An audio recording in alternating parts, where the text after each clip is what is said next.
ये मूवी शुरू होती है एक जंग के सीन से, जहां बम फटने की आवाज़ पर एक लेडी मिसिस पेवेंसी अपने 4 बच्चों पीटर, सुज़ैन, एडमंड और लूसी को किसी महफूज मकाम पर ले जाने की कोशिश में है। एडमंड अपने फादर की तस्वीर पकड़ता है क्योंकि उनके फादर सोल्जर्स के साथ जंग में लड़ रहे हैं। अगली सुबह मिसिस पेवेंसी अपने बच्चों को जंगली हालात से निकालकर ट्रेन पर बिठाती हैं और वो सबर्ब्स पहुंच जाते हैं। वहाँ उन्हें एक लेडी मिलती हैं जो उन्हें अपने घर ले आती हैं। मिसिस मैक्रोडी प्रोफेसर कैप के साथ रहती हैं। वो बच्चों को समझाती हैं कि प्रोफेसर को डिस्टर्ब नहीं करना और किसी भी मुजस्मे या आर्ट को हाथ नहीं लगाना।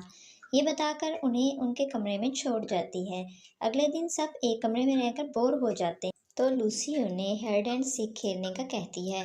पीटर गिनती गिनने लगता है और बाकी छुपने के लिए चले जाते हैं।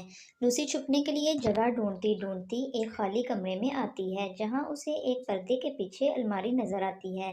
वो इसमें छुपती है मगर पीछे होते होते वो एक जंगल में निकल आती है जहां स्नोफॉल हो रही थी। लूसी खुशी होते होते आगे बढ़ती है तो उसे एक लैंप नजर आता है। वो उसे देख रही थी कि वहाँ एक अजीब आदमी आता है जो आधा इंसान जैसा और आधा हिरन जैसा है। उसका नाम टॉमनस है। वो लूसी को देखकर डर जाता है, लेकिन लूसी बिला झिझक उसके पास आती है और उसे बताती है कि वो यहाँ कैसे आई। तो वो समझ जाता है कि ये तो इंसान है। वो लूसी को बताता है कि तुम नार्निया में हो। वो लूसी को अपने घर ले आता है और उसे बताता है कि तुम नार्निया में हो और उसे बताता है कि नार्निया में पिछले 100 साल से सर्दियाँ ही हैं। वो बातों बातों में लोरी गाता है और वहाँ मौजूद आग हिरने बनकर डांस करने लगती है। उसे सुनते ही लूसी को नींद आ जाती है। जब आँख खुलती है तो वो देखती है कि टॉमनस बैठा रो रहा है। लूसी के पूछने पर वो बताता है कि नार्निया पर एक वाइट विच हुकूमत करती है और उसने ही यहाँ हर वक्त सर्दी का मौसम किया हुआ है और उसने सारी राया से कह रखा है कि अगर किसी को कोई इंसान मिले तो वो फ़ौरन उसे मेरे पास लाए। इसलिए अब मुझे भी ये करना होगा। लेकिन उसे लूसी से बहुत मोहब्बत थी, इसलिए वो लूसी को लैम्प के पास बाहर ले जाता है और उससे कहता है कि जल्दी से वापस चली जाओ। लूसी अपना रुमाल उसे पकड़ाती है और चली जाती है। लूसी भागती हुई वापस अलमारी से निकलती है तो कोई टाइम ही नहीं गुजरा होता। फिर वो अपने बहन भाइयों को नार्निया का और टॉमनस का बताती है, लेकिन वो अलमारी को चेक करते हैं तो वहाँ कुछ ना देखकर समझते हैं कि लूसी तो झूठ बोल रही है। लूसी सारा दिन इसी बारे में सोचती रहती है, इसलिए जब रात को सारे सो जाते हैं तो वो अलमारी की तरफ जाती है। एडमंड भी छुप छुप कर उसके पीछे पीछे आता हुआ उस दुनिया में निकल आता है। वो लैंप के पास आकर लूसी को आवाज़ें देता है।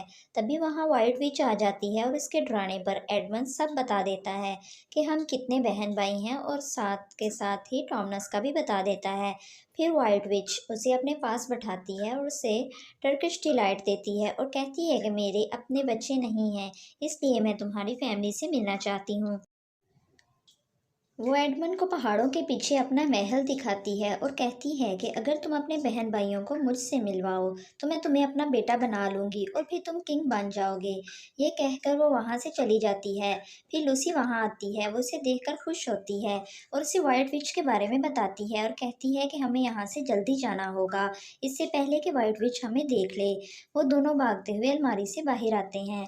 अब लूसी बहुत खुश थी। वो अपने बहन भाइयों से कहती है कि मैं झूठ नहीं बोल रही थी। सचमुच आज एडमंड भी मेरे साथ उस जगह गया था। मगर एडमंड बड़ी होशियारी के साथ सबके सामने मुकर जाता है और लूसी का मजाक उड़ाता है। लूसी रोती हुई कमरे से बाहर आती है। बाहर आते ही लूसी प्रोफेसर मिस्टर कैप से टकरा जाती है। वो लूसी को मिसेस मैक्रोडी के हवाले करते हैं और पीटर और सीजन को अपने कमरे में आने का कहते हैं। पीटर और सीजन प्रोफेसर को लूसी की तमाम कहानी सुनाते हैं कि वो नार्निया के बारे में कुछ कह रही है। तब प्रोफेसर बहुत खुश होते हैं और उन्हें कहते हैं कि लूसी बिल्कुल सही कह रही है। अगले दिन सुज़ैन, पीटर और एडमंड क्रिकेट खेल रहे होते हैं। लूसी भी उनके पास ही बैठी होती है। तभी एडमंड गेंद फेंकता है और एक विंडो का शीशा टूट जाता है। प्रोफेसर की आवाज़ सुनते हुए वो चारों बहन भाई भागते हुए छुपने की कोशिश करते हैं। भाग दौड़ में उन्हें अलमारी नजर आती है और वो उसमें छुप जाते हैं। फिर वो पीछे एक जंगल में निकल आते हैं। फिर उन्हें पता चलता है कि लूसी तो सच बोल रही थी। पीटर उससे माफ़ी मांगता है। फिर लूसी उन सबको टॉमनस से मिलवाने के लिए लेकर जाती है, लेकिन टॉमनस का घर टूटा और बिखरा होता है और व्हाइट विच का नोटिस लगा होता है कि टॉमनस को इंसानों के साथ इंगेज तेज करने पर गिरफ्तार कर लिया गया है। ये पढ़कर सुज़ैन कहती है कि हमें वापस चलना चाहिए, लेकिन लूसी कहती है कि वो हमारी वजह से पकड़ा गया है, हमें उसकी मदद करनी चाहिए। लेकिन एडमंड इस बात के खिलाफ था। फिर उन्हें बाहर से एक आवाज़ आती है और वो बाहर निकलकर देखते हैं, तो वहाँ एक बीवर्स था। वो लूसी को इसका रुमाल वापस करता है और कहता है कि मेरे साथ चलो, कुछ बात करनी है। बीवर्स की बात सुनकर एडमंड और सुज़ैन नहीं मानते, मगर पीटर और लूसी के चलने पर वो भी साथ चलते हैं। बीवर्स उन्हें अपने घर ले आता है, जहाँ वो उसकी वाइफ से भी मिलते हैं। खाना खाते हुए वो इन चारों को बताता है कि ये भविष्यवाणी है कि एडम के 2 बेटे और ईव की 2 बेटियां आएंगी, तो नार्निया में व्हाइट विच की हुकूमत ख़त्म हो जाएगी। वो उन्हें अरसलन के बारे में भी बताता है कि वह असल में यहाँ का बादशाह है और वो तुम्हारे इंतज़ार में है। अरसलन ने उनके लिए भी कोई फ़ौज तैयार कर रखी है। ये सुनकर पीटर और सुज़ैन परेशान हो जाते हैं और कहते हैं कि वो किसी जंग में नहीं जाना चाहते, इसलिए वो एडमंड और लूसी को लेकर वहाँ से जाने लगते हैं। लेकिन उन्हें पता चलता है कि एडमंड उन्हें मसरूफ़ देखकर वहाँ से कहीं और चला गया है। बीवर्स समझ जाता है कि वो व्हाइट विच के पास जा रहा है, इसलिए वो उसे रोकने के लिए सबको लेकर बाहर जाता है, मगर एडमंड तब तक महल के अंदर चला जाता है और बीवर्स बाकी सबको उसके पीछे जाने से मना करता है।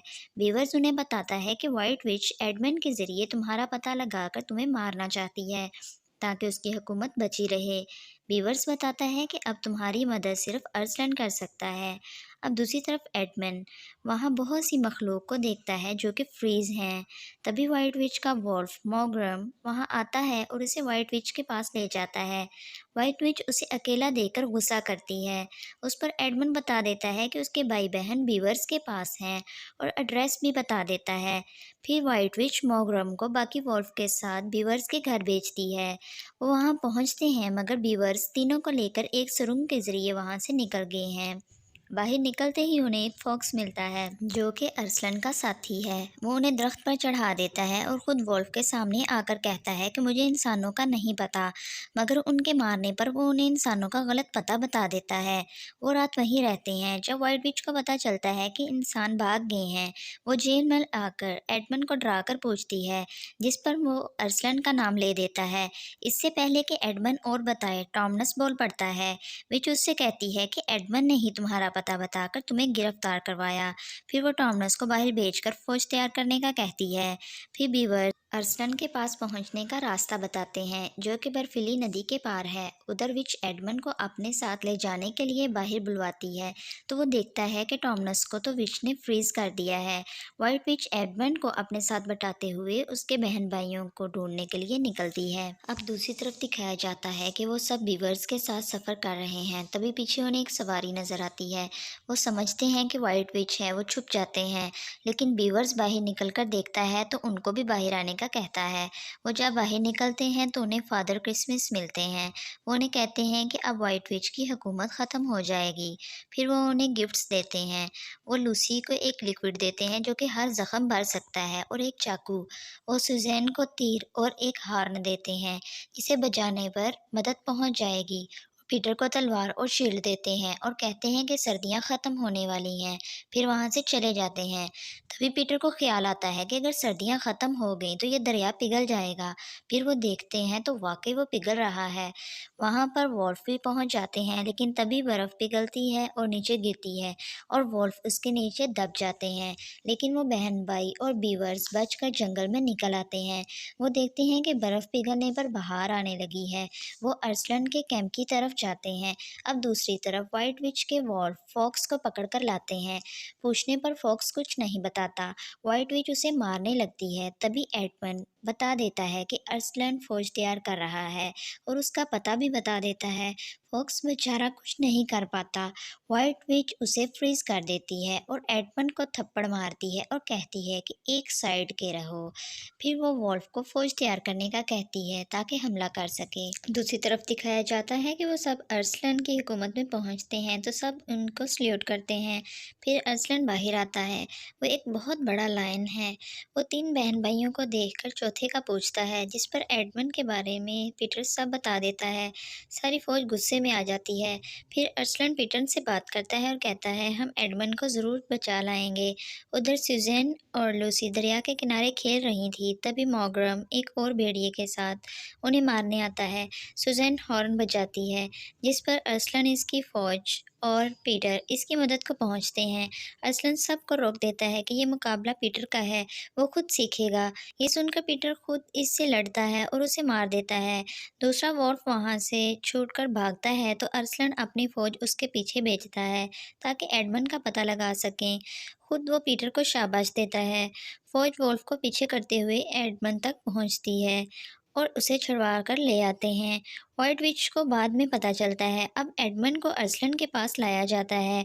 अरसलन उसे माफ़ कर देता है और सबको कहता है कि तुम भी भूल जाओ जो हुआ। सब एडमंड को माफ़ कर देते हैं और मिलकर लंच करते हैं। इसी दौरान पीटर इन सब से कहता है कि मैं यहाँ अकेला रहकर जंग लड़ूंगा, तुम सब वापस जाओ। मगर वो उसके खिलाफ थे। एडमंड कहता है कि उसने व्हाइट विच की ताकत देखी है, वो उन्हें अकेला छोड़कर नहीं जाना चाहता। सब उसकी बात से मुत्फिक होते हैं। वो जंग की तैयारी शुरू करते हैं। सुज़ैन तीरसाजी सीखती है, लूसी भी अपना निशाना लगाती है। एडमंड और पीटर तलवारबाजी और घुड़सवारी सीखते हैं। इसी दौरान बीवर्स इन्हें व्हाइट विच की आमद का बताता है। व्हाइट विच अरसलन से मिलने आती है। वो कहती है कि असूलों के तहत तुम्हें एडमंड मुझे वापस करना होगा। अरसलन विच को अंदर ले जाता है। फिर कुछ देर बाद बाहर आकर ऐलान करता है कि एडमंड व्हाइट विच के साथ नहीं जाएगा। सब खुश हो जाते हैं। व्हाइट विच चली जाती है, लेकिन लूसी देखती है कि अरसलन परेशान है। रात के वक्त लूसी अरसलन को कहीं जाते देखती है, जिस पर वो सुज़ैन को साथ लिए अरसलन का पीछा करती है। अरसलन को पता चल जाता है, वो उन्हें भी साथ ले लेता है। मगर फिर एक जगह पर वो उन्हें वापस जाने का कहता है और ख़ुद आगे बढ़ जाता है। मगर वो दोनों छुपकर पीछे ही रहती हैं और देखती हैं कि अरसलन व्हाइट विच के पास गया है। व्हाइट विच ने उससे बंधवा कर स्टोन टेबल पर अपने पास रखा है और विच की बातों से पता चलता है कि अरसलन ने एडमंड की जान बचाने के लिए अपनी जान देनी है, लेकिन वो अरसलन को भी मारेगी और जंग लड़कर बाकी सबको भी मार देगी। इसलिए वो सब के सामने अरसलन को मार देती है और अपनी फ़ौज को जंग की तैयारी के लिए ले जाती है। इसके जाने के बाद सुज़ैन और लूसी अरसलन के पास आती हैं। लूसी अरसलन को वो लिक्विड पिलाने लगती है, मगर सुज़ैन कहती है कि अब बहुत देर हो चुकी है। फिर वो देखती हैं कि कुछ चूहे अरसलन की रस्सियाँ खोल देते हैं। सुज़ैन कहती है कि हमें वापस जाकर सबको बताना होगा, मगर लूसी अरसलन को अकेला नहीं छोड़ना चाहती थी। फिर वो पत्तों से कहती है कि पीटर को जाकर मैसेज दो। पत्ते उड़ते हुए जाते हैं। पीटर और एडमंड को जंग के बारे में बताते हैं, जिस पर पीटर एडमंड से कहता है कि मुझे फ़ौज लेकर जाना चाहिए। अब अरसलन के बाद हमारे पास कोई नहीं है। अब वो अपनी फ़ौज लिए मैदान में आते हैं। उधर से व्हाइट विच भी अपनी फ़ौज के हमरा पहुंच जाती है। विच के कहने पर उसकी फ़ौज हमला करती है। पीटर पहले बर्ड्स की फ़ौज भेजता है जो पत्थर फेंकते हैं और विच की फ़ौज को ख़त्म करते जाते हैं। फिर खुद पीटर फ़ौज लेकर आगे बढ़ता है। दूसरी तरफ अरसलन के पास से सुज़ैन और लूसी जाने लगती हैं कि किसी की आवाज़ पर वो पीछे देखती हैं। स्टोन टेबल टूट गया होता है और अरसलन ज़िंदा हो गया है। वो उनके पूछने पे बताता है कि लॉज के मुताबिक अगर किसी मासूम शिकार को मारा जाता है तो ये टेबल टूट जाता है और शिकार ज़िंदा हो जाता है। फिर सुज़ैन जंग के बारे में बताती है। वो उन्हें अपने ऊपर बैठा कर व्हाइट विच के महल ले जाता है और सारी फ्रीज मखलूक को ठीक करता है। फिर सबको लेकर वो मैदान जंग की तरफ जाता है। उधर जंग में हारता देखकर पीटर अपनी फ़ौज से मुड़ने का कहता है। जब वो मुड़ रहे होते हैं तो विच का साथी पीटर को घोड़े से गिरा देता है, जिस पर पीटर एडमंड से कहता है कि सिस्टर्स को लेकर घर वापस चले जाओ। बीवर्स उसे लेकर जाने लगता है, लेकिन एडमंड व्हाइट विच को पीटर की तरफ बढ़ता देखकर दौड़ता है और इसका फ्रीज करने वाला आला तोड़ देता है। विच एडमंड को तलवार मारते हुए फेंकती है और पीटर से लड़ने लगता है। इसी दौरान अरसलन सबको लेकर पहुंच जाता है। अब विच के हमला से पीटर जख्मी होकर गिरता है और व्हाइट विच उसे मारने लगती है कि अरसलन उस पर हमला करके उसे ही मार देता है। इसके बाद लूसी एडमंड को लिक्विड पिलाती है, जिससे वो ठीक होता है। ये देखकर वो सब जख्मियों को भी पिलाता है। अरसलन सब फ्रीज की हुई मखलूक को ठीक करता है। इस जंग के बाद अरसलन इन चारों को महल लाता है और इन सबको किंग बनाता है। खुद वहाँ से चला जाता है। लूसी रोती है तो टॉमनस उसे समझाता है कि वो वापस आ जाएगा। अब हुकूमत के 15 साल बाद वो जंगल में निकले होते हैं कि उन्हें वो वही लैंप दिखाई देता है, जिस पर उन्हें वो अलमारी याद आती है। वो सब अलमारी से बाहर गिरते हैं, जहाँ वो इसी टाइम में आते हैं जिस टाइम पर यहाँ से गए थे। अभी भी वो यंग बच्चे ही थे। अब प्रोफ़ेसर क्या वहाँ आते हैं। इनके बताने पर प्रोफ़ेसर खुश हो जाते हैं और यहीं पर मूवी का एंड हो जाता है। तो ऐसी प्यारी-प्यारी वीडियोज़ के लिए चैनल को सब्सक्राइब कर लें।